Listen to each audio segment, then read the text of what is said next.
ផុតពីជ្រោយជ្រាំងចិនដាភ័ណ្ឌភាំងស្ទើរតែបាត់វិញ្ញាណ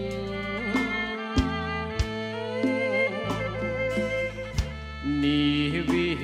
លឿនស្លេវឃ្លាតពីភូមិឋានឃ្លាតរូបកល្យានបណ្ដូលហាំងរតី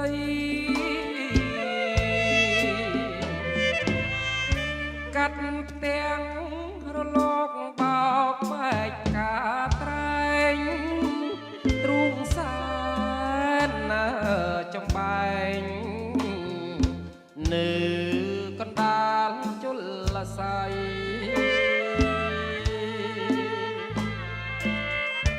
ឃើញមេ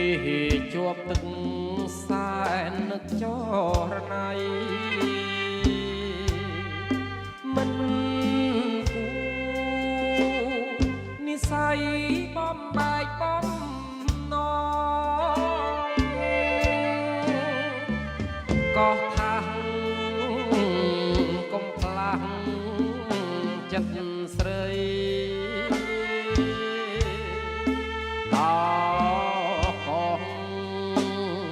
ឬស័យកោះអូនកោះបង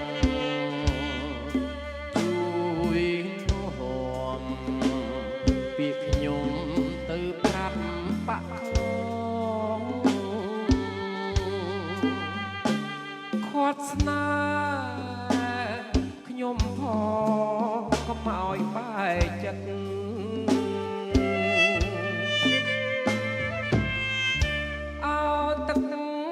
សមុទ្រជួយកត់ជួយចាំនាំពាក្យបណ្ដាំ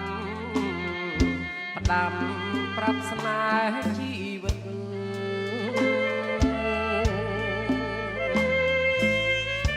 ថាបងវិលវិញរួមស្នេហ៍រួមស្និទ្ធ